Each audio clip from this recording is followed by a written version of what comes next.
Hello, and welcome to another episode of Dees Talk. Today, my guest is Janet Schmidt. She's a healer, also known as the healer's healer and the healer's assistant. Welcome to Dees Talk. Oh, thank you so much. It's a pleasure. We just had an interesting little workshop session this morning with you, and it was interesting to see your various techniques and little ways you work with people to help them. How did it all start for you? Well, originally when I was young, when I was 4 years old, I started to see angels. And as I grew up, I would ask my dad a lot of questions. He was a minister. I'd ask him spiritual questions about, witchcraft even. I mean, I was into everything. Angels, beings. So what was the first, so at 4 years old, you saw angels. How did they appear, or what was the context? Can you remember the first time? Yes, and my grandfather had passed right in front of us. He fell and he had passed, and I couldn't figure out why everybody was crying, because to me he was going to heaven. He was with the angels, and I couldn't relate to that. And so it was after that I really was the one child out of four that was asking these questions. If you're not baptized and you're a good person, are you going to heaven? I'd ask those questions. I'd ask about earth angels. I'd ask what people saw when they died and come back. And my dad would tell me, he said, I don't doubt it, but I haven't experienced it. So he never doubted it. But then as I went through life, I kind of shut it down, went to college, had kids, got married. And then when I went... So you stopped seeing angels? I stopped everything. Like almost, right. Yeah, I shut it down because my mom didn't really accept it, and I didn't feel like if I spoke about it that anybody else accepted it either at that time. And there wasn't so much of, it wasn't like the internet was around in those days where you could connect to your people that would be open to it. Or even you just didn't talk about it. Right. It wasn't spoken about.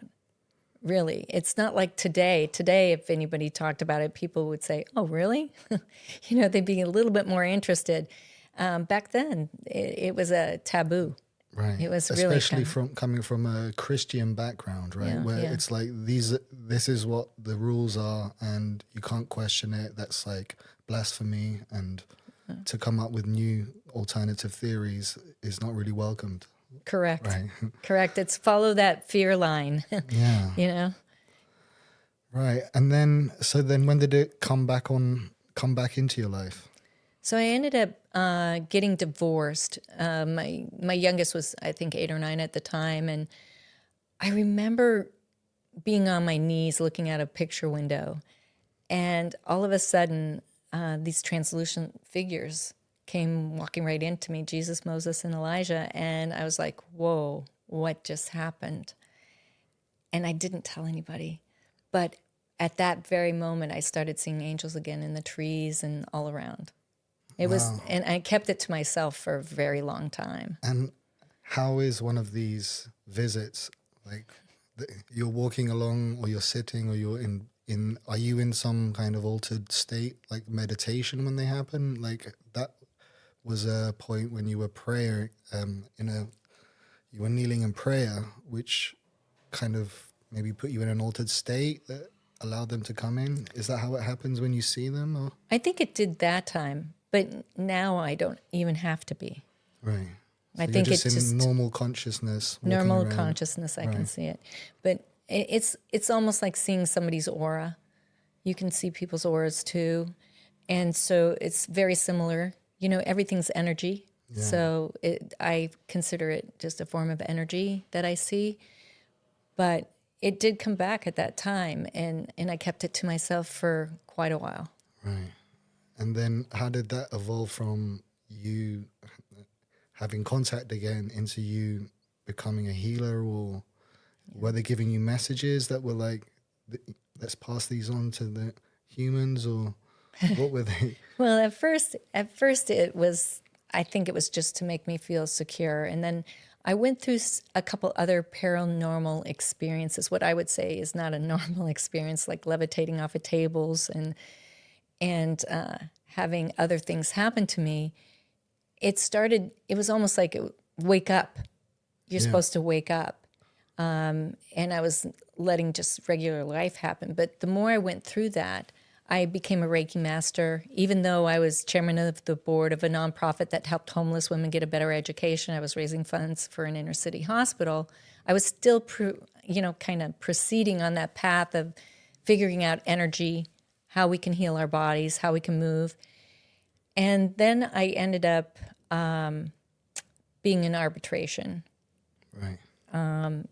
Because my financial advisor had made an investment outside the scope of the firm, and this was an international firm, so I trusted them, and I knew nothing about money, really.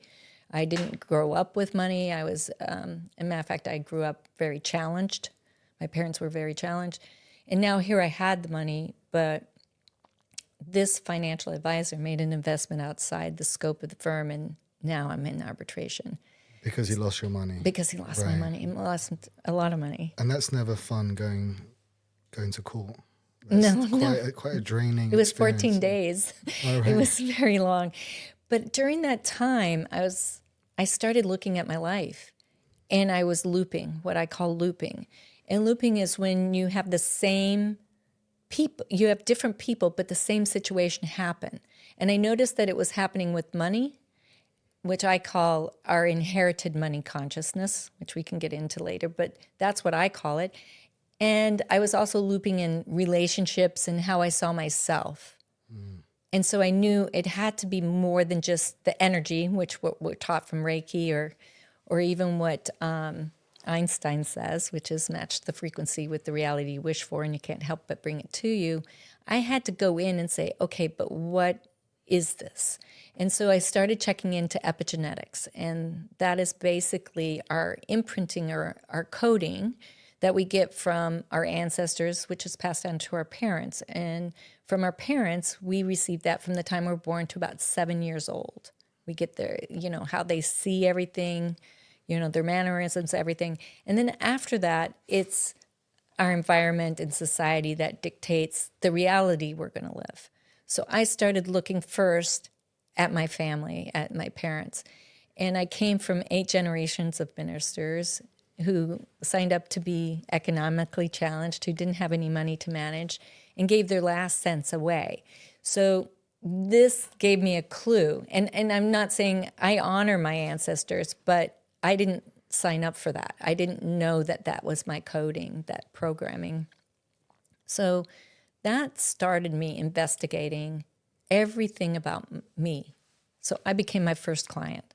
Right. I literally tore myself apart. And it can be painful to recognize what fears we have in our lives.